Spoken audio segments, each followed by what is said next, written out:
We're going to start off with a brief candidate introduction. I'm going to ask that you please keep it to 2 minutes if possible. I want to just give us a little bit about your background, your experience, and why you are seeking office.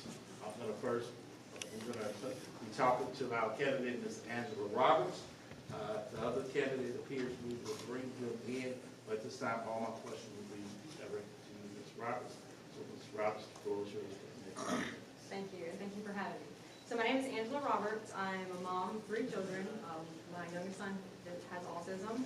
I am a legal professional for the last 10 years in legal transcription and paralegal.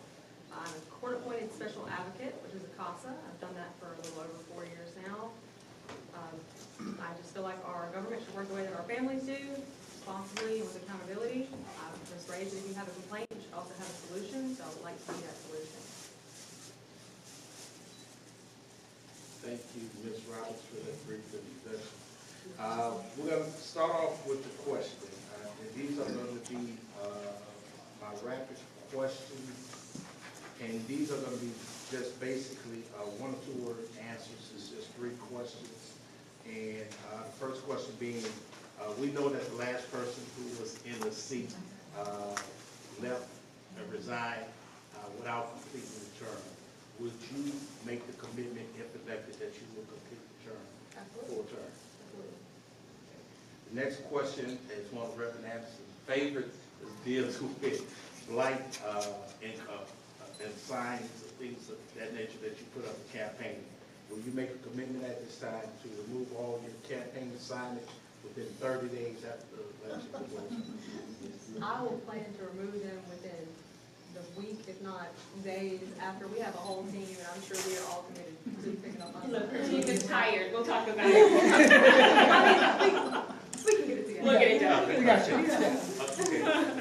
Thank you, Ms. Robinson. Thank you, Chief. Crystal Ellis is my campaign manager. I know she's exhausted, but we have a vast team. I'm sure we can pick them up. Okay, thank you. I felt her cringe over there when I said a week. We know that District 69 is now becoming increasingly diverse for some of the population change. We know that the residents speak different languages and we have different type community members moving in. So we're going to ask at this time, with the language barriers sometimes being difficult in other forms of languages, do you have any, you or do anyone on your team speak any other language like English as a primary or sign language? Poquito Espanol, Oh. and then I believe Maggie Pinero and Caitlin are both fluent. I know Caitlin Joshua is fluent, and then Maggie Pinero, I believe, is as well. She told me at least that she does. Okay, thank you, Ms. Roberts, thank you, Ms. Honesty. Okay, the next question is going to be a little bit tougher. It's going to be more about some of your ideals and beliefs and some of your motivations for being a representative for District 69. First question is going to be, we know that coming this May 2026, that voters will consider a constitutional amendment that would grant the St. George Community School System the same authority as parish school systems, including authority related to funding and the minimum foundation program. What is your position on this amendment, and what do you believe its long-term impact would be on public education in these federal schools? So my position has always been that whatever decision we make has to be thoroughly assessed for impact. It's not good enough for me that the impact be, oh, it's 51% positive and 49% negative, but we're going to do it anyway because 51 outweighs 49. I think it has to show massive positive impact and be thoroughly assessed and not done in haste in order for us to make any decisions like that. I'm pro-voters deciding what they want, but I hope that they will make their decision based on thorough assessment. Okay, question 2. We're going to talk about your vision in the first year product, with safety being a big thing for District 69 as is for our city. I'm going to ask that, what are your top 3 legislative priorities that you realistically believe you could begin advancing in your first year of office? The top priority I would have is early intervention and education in our schools. Infrastructure is a huge one, our drainage and roads, all the things that we have to deal with daily, these are all nonpartisan issues. And then insurance, and I think insurance ties back into the infrastructure. Once we're mitigating those risks, we're mitigating the insurance risk. You were saying insurance for the parish or insurance for the residents? I was particularly talking about home insurance, but I know that it's really a problem for our families overall, and auto insurance and home insurance, you name it. But we've got instability and affordability as an issue. Okay, thank you, Ms. Roberts. Okay, next question. We know that at the federal level, in the United States right now, there is significant talk about reducing FEMA or shifting more disaster recovery costs to the states. We know that Louisiana, besides having good food and good music, we know that Louisiana is one of the most disaster-prone states in the country. How should Louisiana respond if federal disaster support is reduced? And what role should state legislators play in addressing it? To be honest, like you said, we're not high on board in a lot of things. I am not entirely sure what we could do, but I know that I'm committed to finding the answers and making the assessments to bring that answer back to you. Okay, and when you say finding the answers, you mean finding the answers to fill the hole in the budget to help support FEMA, or do you mean finding answers to try to help with insurance rates and other costs to help protect the citizens? Both of those, I mean, both things. Okay. Thank you. I think that we should make database decisions. Okay. Based on scenarios, based on situations, or based on majority rule? I think we should assess our budget, assess our situation, make data fact-based. Okay. Okay, back to public safety. Public safety continues to dominate policy discussions, especially in Louisiana. We know that recent reports have examined the negative financial and social impacts of some of the rollbacks when it comes to previous criminal justice reforms which were in place. As a legislator, what public safety strategies would you prioritize, and how would you balance that with the accountability and cost of it all? I think that prevention is the number one step that you take. I'm sorry, ask the question one more time. Okay, when it's, as a legislator, what public safety strategy would you prioritize? I think prevention is the number one safety measure that you can take. I think if we are working on prevention and mental health and stability and affordability, that's how we're going to manage our safety. Okay, follow-up question. So when you say prevention, are you saying crime prevention or high incarceration rate prevention? Same. So I think that there's a multitude of factors that contribute to crime. You know, we're coming out of prison. Prison systems, for example, first. I know that not everybody's coming out of prison systems when they're committing crime. We're coming out of prison systems into instability, into job instability, into affordability crisis. These are things that are contributing to the reoffender rate. Then we have people who are not coming out of prison, but the crime rate is still increasing nonetheless with new offenders or offenders that are just at fault. I think that the way that we mitigate that is that we treat situations that are causing crime to begin with. Okay. That is the answer you were So looking you're for, I'm saying, not sure. yes, ma'am. So We have mental health issues. We have affordability issues. You know, people don't just wake up, and most people don't just wake up and decide to commit crime. There's usually some kind of factor that leads up to that. So you're saying address the mental health, address the lack of Affordability. jobs, Yeah. address the lack of training and things of that nature? Yes. Okay. And that ties all back into education as well. Yes. Okay, thank you. Okay. So question 5 is going to be, we know that this is a special election because of the vacancy. We know that by the time this election is over and the candidate who wins is sworn in, we know that the general session would have already began. And we know that the pre-filing date for any types of bill or legislation which may be reentered would have passed. So with that in mind, despite those limitations, how would you ensure that the concerns of District 69 are meaningfully represented during this conversation? I don't want to be someone who gets elected and then forgets the people who elected me. I want to make it a pillar of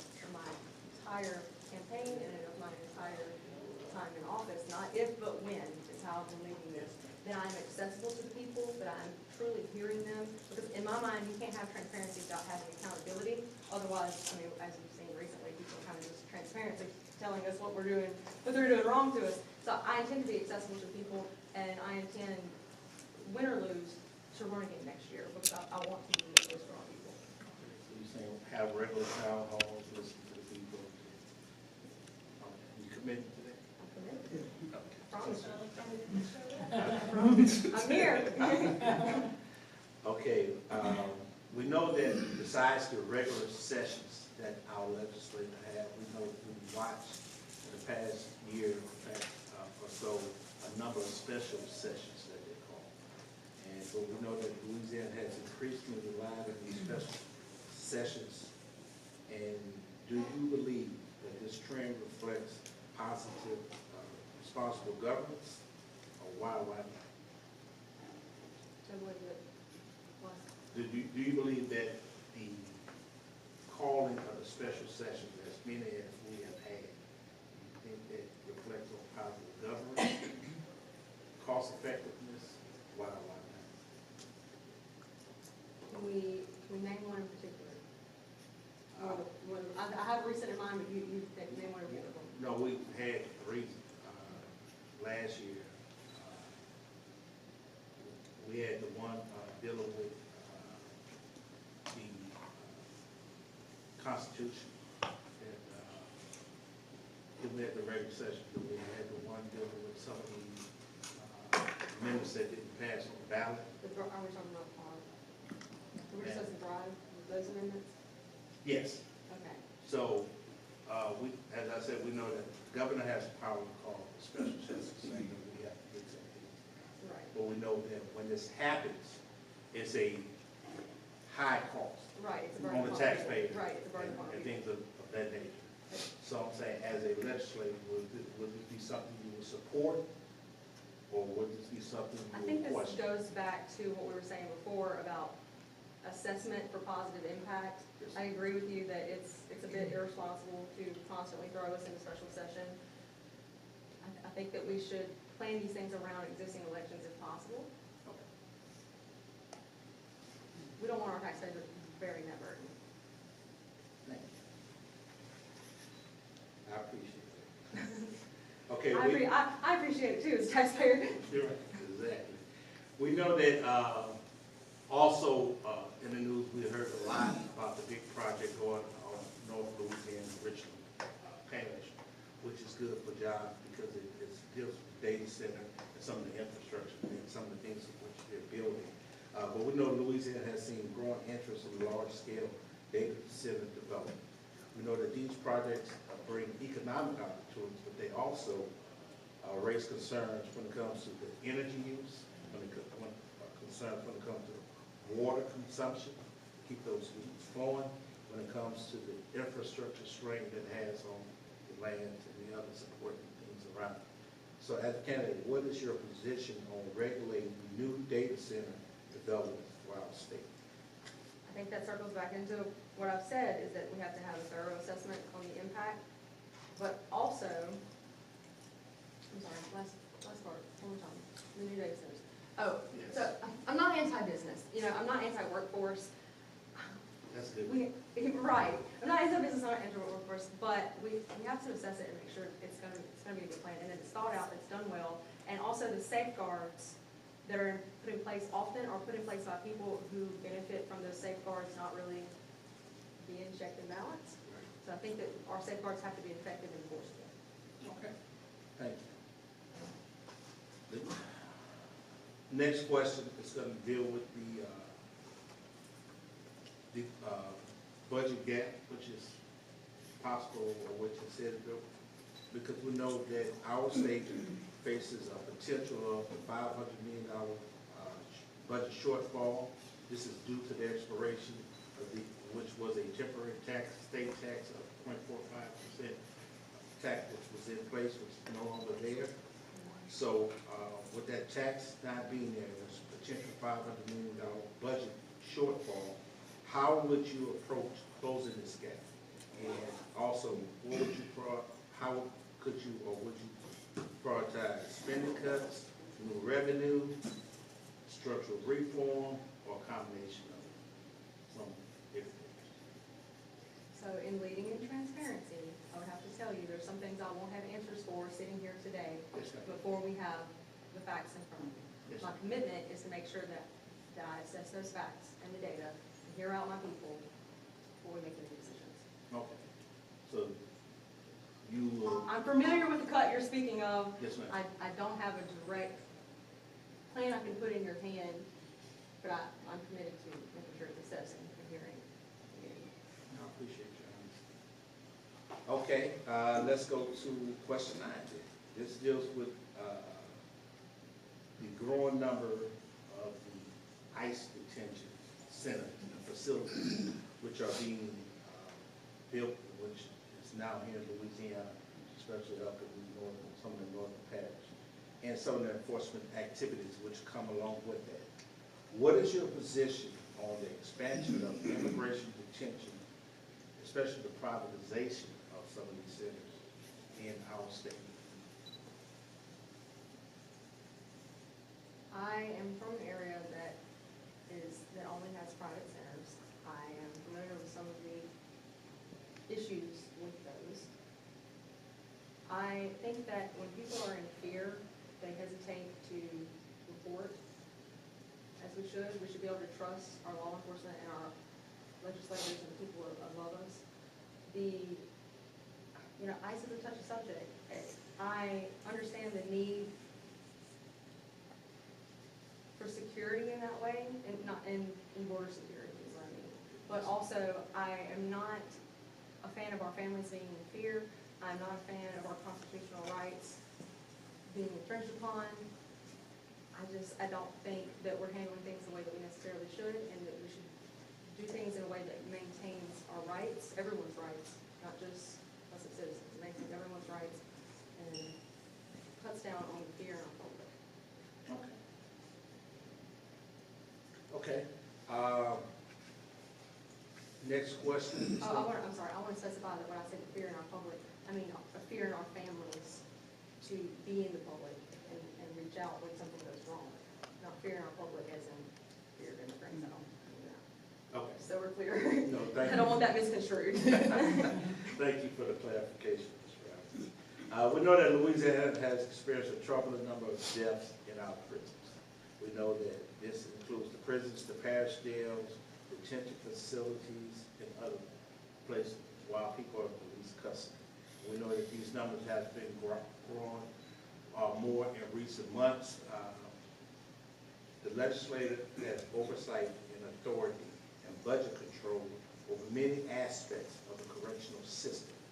What actions would you support to address deaths in custody and improve the transparency and accountability for some of these?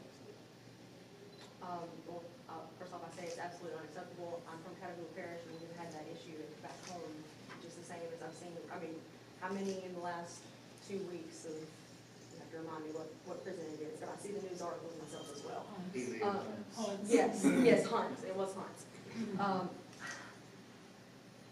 not a fan of we've investigated ourselves and found no wrongdoing.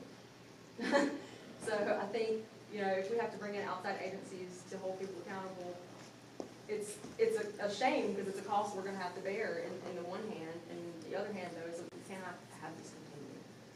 So whether it be that we can find a way to make sure that we're thoroughly investigating to maintain true transparency and accountability, I'm committed to working it out.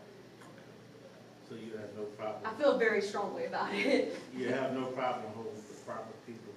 Right. Like I said, I hate that in the one hand we have to bring in another agency to bear the burden of that cost, but at the same time, it's unacceptable that we have deaths in custody. Okay.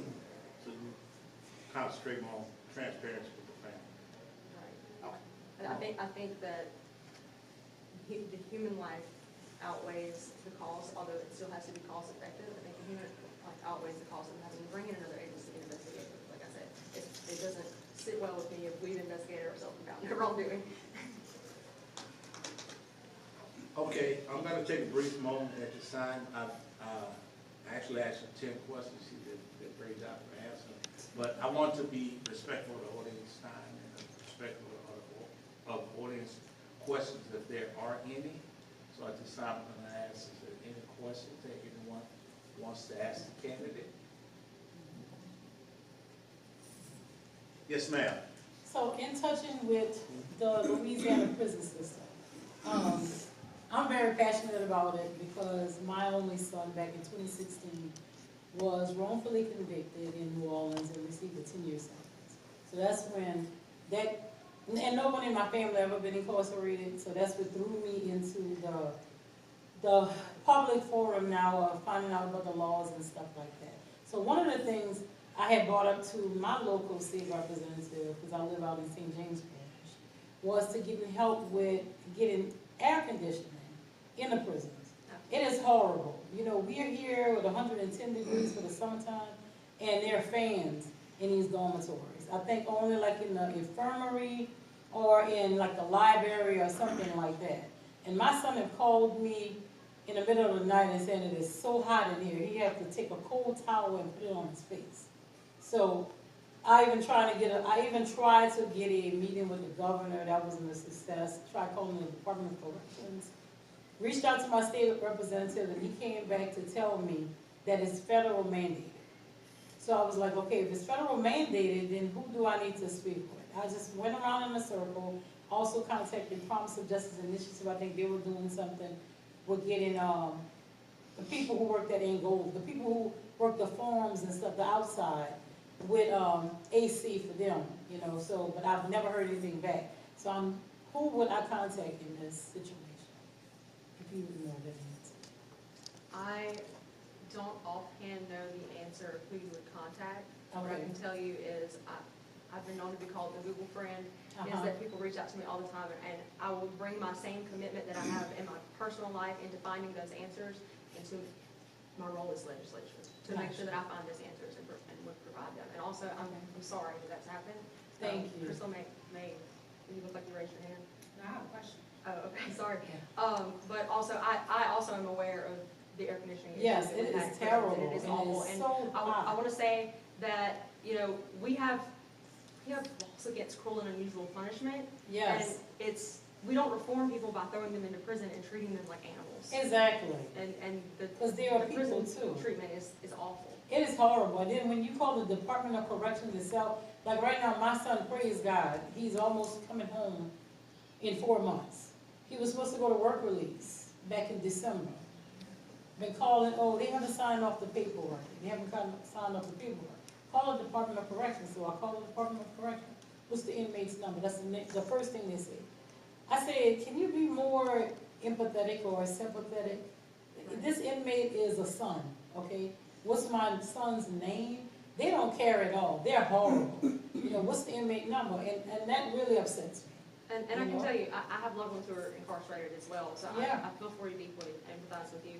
And Thank I you. agree that we should remember that, you know, again, people who are in prison are not animals. We should treat them with kindness still, but also Exactly. that we should treat their families with kindness as well, because their families have not committed a crime, but they still have loved ones Exactly. incarcerated. Yeah, they are terrible. And like you said your son was wrongfully incarcerated, and Was that does happen. wrongfully- Our system is not perfect, so. Exactly, and then I had a paid attorney and everything to try to fight that. Like I said, we were all devastated, me and my whole family was devastated, because no one in my family ever became, you know, was incarcerated, and that's my only child. So you knew, that threw me into a frenzy, but by praying and having my faith, and then joining this organization and others to learn the laws and stuff like that, I've also created an advocacy program for families who have kids that's gone down the wrong path to keep them from going into the system. So some good things there. I'm proud of you, and thank you Thank for your you. question. Thank you. Yes, ma'am. Actually, have a couple of questions. I wanted to see if I could seek clarity on a few things. So with District 69 being as diverse as you stated, outside of who works on your campaign team that may speak a secondary language or have another language outside of English being their first language, are you committed to language justice? Yes. Thank you. My second question is, are you willing to meet with organizations such as the Justice and Accountability Center and the East Baton Rouge Prison Reform Coalition once you're elected? Yes. The same as I am here today, and the same I intend to show up once elected. My third question, I need you to be very firm on. Hopefully a little more on time. Would you agree with me that outside of natural causes, should not happen in a prison system. I do, Thank you. I do, absolutely do. Thank you. Thank you.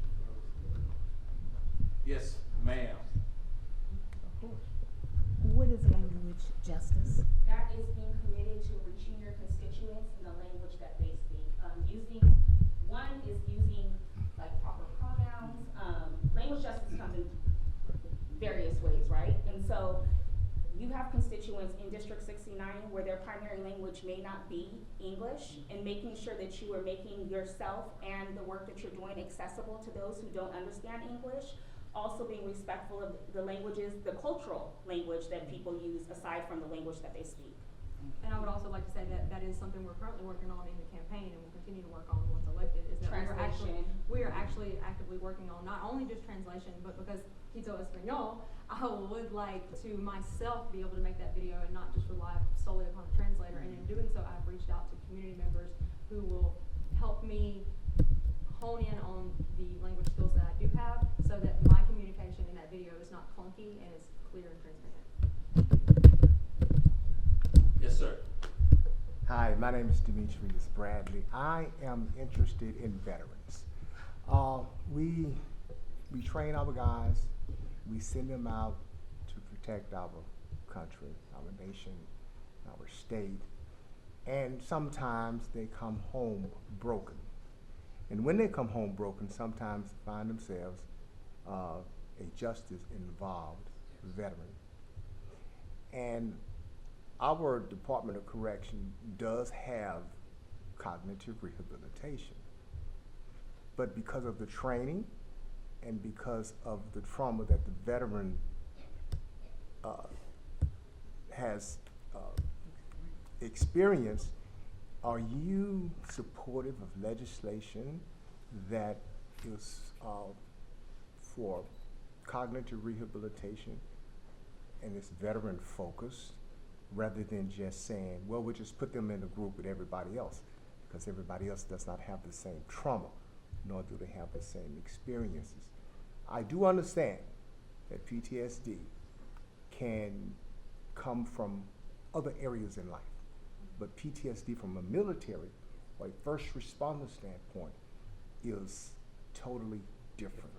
Yes. So how supportive will you be of legislation of such nature? Well, not to throw his business out there, but this man seated right behind you is my brother, and he is a veteran.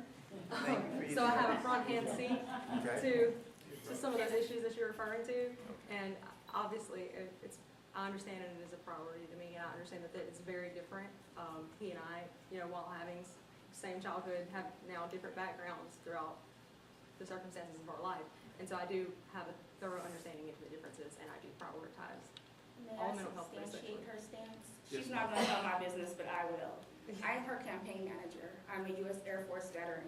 I am also justice impacted, and I am her campaign manager. Yeah, as I said, I didn't want to tell his business either, but just know that it is close to me beyond so just that I have one single family member. I have a thorough understanding, and I'm the type of person that I would hear from anyone. Like I said, I maintain that I want to be accessible to all, and I do understand the differences you're speaking of. She's committed to seeking advisement, and what I will say is, in addition to service members that return broken, I think one thing that we need to highlight is oftentimes people like myself come from communities broken before they enlist, because that is a way out of that community, right? Correct. And it is not dealt with, and I can speak to that from firsthand experience, is that when you enter into the military, your trauma is not recognized, and you don't have the support systems in place until it manifests in your service. I think that as a service member, as a prior service member, you can attest to that as well. And so working with the Veterans Administration and other legislators to be able to implement policy that protect those who are serving us as enlisted members and those who are returning from services is important. I couldn't stand next to her if it wasn't. Okay, I want to first say thank you, and thank you, sir, for your service. I too did 6 years of service for my country, and so I know some of the problems and some of the difficulties we face and some of the things we see. And that was actually going to be one of my follow-up questions before I end it. And no, I'm glad you brought it up, and I'm just going to go into it as well. Then I'm going to come right back to you. But the question I was gonna ask, what impactful actions would you have to help alleviate some of the veterans' homelessness and addressing some of the high veteran suicide rate we will see? Like I said before about when we're talking about crime, is that prevention, particularly mental health in this stance, is the number one way that you address those things. And when we're making these decisions, they have to be truly, I'm gonna use the word enforceable, it's not quite the right word, but we have to have policies and procedures that are actually effective and not just what I like to call optics policies, optic laws. You know, it looks good, it looks like we're doing something, but then it doesn't really work out the way that it should. Committed to making sure that these are not just optic procedures and optic policies, and that we're actually doing something important to prevent suicide rate. I have very close loved ones who have left to suicide, and it affects me daily, and it's very close to home. There was one more you asked, not just about suicide prevention, but I'm passionate about that one, is on homelessness. So, you know, we have made homelessness a crime recently in our country, and you know, we're talking about the most people who cannot be kicked any further down. They're already at the bottom, and we want to just kick them again by, you know, making it a crime and incarcerating homeless people just for having literally nothing. They have nothing, and we kick them when they're at the lowest point. So I think prevention, you know, and that prevention is going to lead, hopefully, to a lessened homeless rate to begin with. So it's something I'm very passionate about. Sorry if I looks like I'm a little shaken, because both of those topics are very personal to me. Okay, remember, and I appreciate your clarity and your honesty about it. Yes, ma'am. Good evening, representative. As someone, my name is Sharon, actually, someone who works with impacted communities, immigrant and refugee communities, I have a few questions for you. What is your position on local participation in federal immigration enforcement programs such as 287G? Such as, I'm sorry, what was the one? What is your position on local participation in federal immigration enforcement programs such as 287G? Are you familiar with this? I'm somewhat familiar. As Crystal said, I'm committed to advisement as well. In the stance of the District 69, I am not entirely sure what we could lend to, but again, like I said, I won't give you a dishonest answer and pull something out of thin air if I don't have an answer for you. So then when I tell you that I'm committed to finding an answer, a fact-based answer, that's what I can give you. We currently have 19 agencies signed on to 287G in the state of Louisiana, city of Baton Rouge. And how will you ensure immigrants and refugee communities feel safe to even report crimes without fear of deportation? Because 287G is also part of that impact. Right, so that's what we were talking about earlier, in that I feel our families should be safe, and I feel that not being afraid to report is a large contributor of higher crime rate that we have, because if we can't report, then the crime goes undetected and it continues. I am committed to making sure that our families feel safe, all of our families, not just our citizen families, not just, the people that are here, regardless of how they are here, safety is still important to everyone. It is, in my opinion, a human right that you remain safe. So I'm committed to maintaining that. And I don't mean safety as a dog whistle.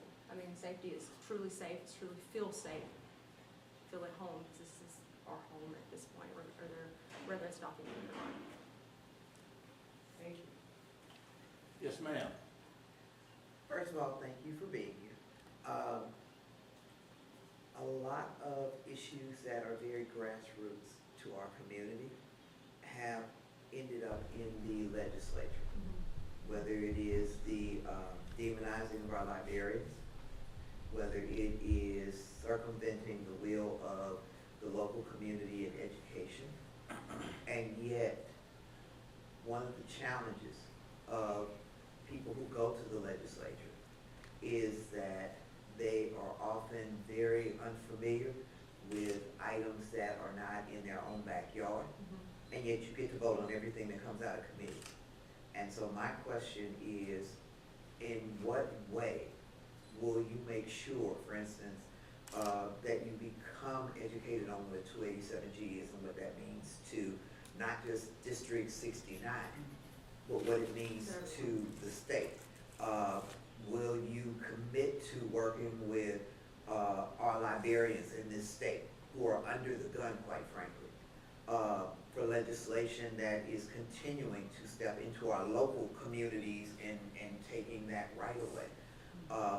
Will you commit to working with groups that can help you become educated on that? Absolutely. I mean, that's, in my mind, that's the only way that this position should be held. If you're uninformed, you should seek those who are experts or close to it to inform you, and hear from your community, be accessible to hear from the community. And as Crystal said earlier, I am committed to advisement. I have a question, Yes, okay? ma'am. Because along with being your campaign manager, I'm a constituent of District You are. 69, so you still have to earn my vote. You're right. So my question is not, are you committed to meeting with community organizations once you're elected? My question to you is, are you committed to meeting with the organizations prior to Election Day? Yes, and we have been doing that already. Indivisible Baton Rouge is one of those organizations that we have been meeting with, as well as I have sat with Pulse and heard from Pulse. Actually sat with Pulse the night before last, and that's not limiting to those. Aside from the ones you've already met with, is there space for you to meet with additional organizations? Right, that's what I was gonna say. to That's discuss not their limiting to the ones, concerns? because I know we can look it up and say Indivisible Baton Rouge has endorsed me, so I'm not just committed to the ones that have endorsed me. I'm committed to meeting with anyone who thinks I need to hear something, or who has a concern, or just providing information. I'm committed to meeting with people. It doesn't have to just be an organization. That can be an individual or an organization. It's a tough campaign manager. I like her that way. She has to earn my vote. I like her that way. Call Can I get your Hands up. information before we leave? My mama, sure. Okay. Is there any more questions for the candidate at this time? You said you had a child that has autism, is that correct? I do. I am in the 19th JDC every single day for the most part, and we are increasingly seeing, because we have now decided that 17-year-olds are adults, which they are not, to put them through the adult system.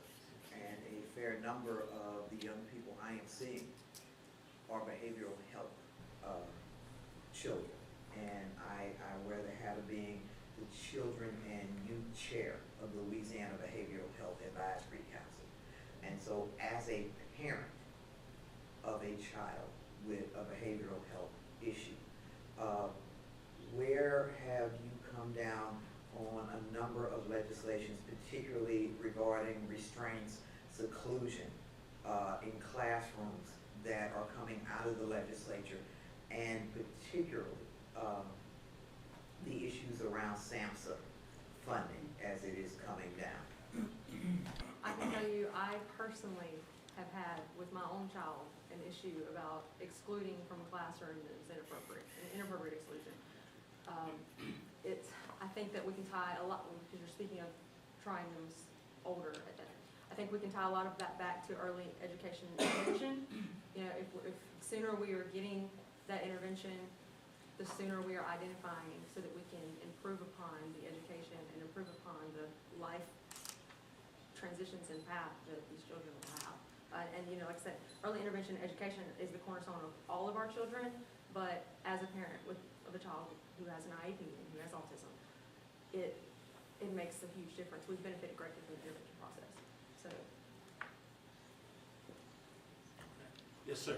Hi, I actually have a question about, going back to the data centers and just, I guess, industry as a whole. So a lot of the discussion that has come up with the Meta data center, initially, they were talking about the number of jobs it would bring. Right. But when it was actually, when they talked about it, they were like, okay, this is for the construction, but the actual day-to-day, operation of the data center would be people, there was a discussion about not having the qualified applicants in the state to work these data centers. I work in tech, so it's a lot of the things of, people saying that they would have to, basically bring in contractors or something like that. They wouldn't be necessarily helping the people of Richland Parish. You wouldn't be hiring people at Richland Parish. You would have this huge facility that's taking up a lot of water, taking up a lot of energy, raising energy rates across the state. And now there's going to be 2 more in Shreveport, or in Bossier City and all that. So I kind of wonder about like the kind of cost benefit of just allowing the legislature to keep signing off on these data centers, under the promise of jobs. But it doesn't really seem like they're actually, hiring Louisiana, employees, basically. They're using the land, they're using the resources, and it looks good on paper because of the tax write-off, but it's not actually hiring any more people here. So I kind of wonder, like, how do we assess that as legislators and things like that to, say, hey, maybe this doesn't need to happen. Maybe, Louisiana isn't for sale just for the promise of, like, a couple hundred jobs that actually won't show up, so. So I think we tie that back to making sure that we're thoroughly assessing our decisions before we make them, not making them in haste. Again, 5149 benefit to con is not a good enough answer for me. It has to be quite measurable in order for it to be positive to me. I think if we're heading that way, if it's what we decide upon, then we could also tie that back into workforce readiness, which also starts in schools. Now, and we also have, not everyone's still in school. Some of us are adults in our 20s and 30s and so forth. We still have to have programs for those people who are still getting those head starts or mid starts to tie into our workforce again. So if it's a decision we're going to make, and we need to have workforce readiness improvement regardless. But if it's a decision that we're going to make, we can tie that back into it. But just accept a huge pillar is that we make thorough assessments before we make decisions, and we're transparent and accountable in those decisions. I have a follow-up question, please. Yes.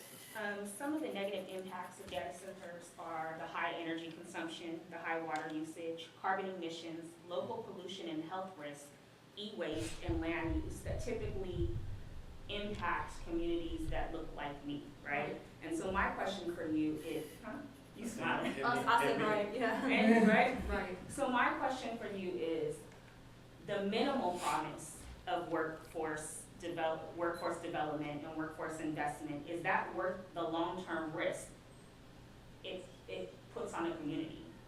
Let's assess that in this moment. Right. Right? I would say no. Is it? We say no. It's not worth it, no. Well, we already live in Cancer Alley, as it is. Many of us already have chronic health issues. I myself suffers from some amount of autoimmune disease, and who knows where it came from at this point. And that's what the doctors have told me. Who knows where it comes from? But so we already have enough issues as it is with the current industries that we have around. And again, I'm not anti-business. We had this conversation. I'm not anti-business. Not anti our workforce, but I think that we have to be accountable for what these industries contribute to our community beyond just workforce, like we said. So if you're asking me, do I think it's worth it in a health stance and et cetera? No, that's my opinion. But again, if we're going to lead that way, if it comes to the point where we're forced into a position where we have to, I just want to make sure that it's assessed as well as we can. Another follow-up question. Do you think at the rate that these things are popping up, that there's been enough time to thoroughly assess? No. I'm not. What committees do you see yourself trying to get on in the legislature? That's a very good question. I haven't given that a complete and thorough thought, but I can say some of my personal priorities have been education, early intervention, the way that our families are handled in terms of safety. I want to once again emphasize that when I say safety, I don't use that as a safety dog whistle. I mean true feelings of safety, and mental health, domestic violence, all these things are high priorities for me. But also, I'm not ignoring that we have a fiscal responsibility as well, and somebody's got to figure out the budget around here. Ways and means. That's what they have. Yeah. So I can tell you what's important to me, and then we can't pretend like the fiscal is not there. Go where the money's at. Yeah. Well, I don't want to go necessarily just for the money. Yeah, you have a point, and I know what you mean. But for the rest of the room, when we say go where the money's at, we mean where is the money put where it's inappropriate, and then where can we reallocate it where it should be so we can make real progress and not optical progress like we were talking about. So what is your position on IJ? I think that we make these companies pay in, and then we give it all right back to them. And I don't approve of that. I don't approve of making the rich any richer when a large portion of our state is suffering. We're suffering from instability and affordability issues. Do you think we should tax the rich? This is set up, Crystal, yes, I think we should tax, absolutely, I think we should tax I'll leave them. it there. Do you think? No, we should tax I think them? we should, yeah, I think that they should be appropriately taxed, and I don't think that they should get it returned to them. It could, well, because that's the argument, is that, oh, they are taxed, but then we return it back to them. So, yeah, I think we should tax them, and not just give them a cop-out right after it. Yeah, I have another question that's not scripted, but we know that Louisiana, especially over the past 9 years, is one of the states who's suffering from a negative population rate. We're losing more people to surrounding states and to other places. You know, me, myself, my 3 oldest daughters, one lives in Oklahoma, one in Florida, another in California. So when it comes to losing, especially our talented young people and things of that nature, and trying to give them any type of incentives for things to stay here and to invest in Louisiana, as a legislator, do you think you could be impactful in that area? And if so, how so? So, I myself am guilty of having the thought of leaving Louisiana. And then I sat with that plan and said, how do I get older and tell my children when they're adults that I gave up on my home? Number one, what am I gonna eat? But also that I gave up on my home, even though, you know, I'm from Catahoula Parish. It's dwindling in population rapidly. So everyone does better and they leave and they don't ever come back home. They don't ever come back home, they don't put the money back here. I don't wanna be that person. I wanna be the person that stays for the progress of Louisiana and brings money into Louisiana. And then the second part of your question, because I'm missing part of the answer and not actually the answer. The second part, how do I plan to do so? Yeah, how do you plan to implement any type of incentives or change to I help, think when we, make Louisiana more valuable, help make attractable to keep some of the brain drain that's leaving?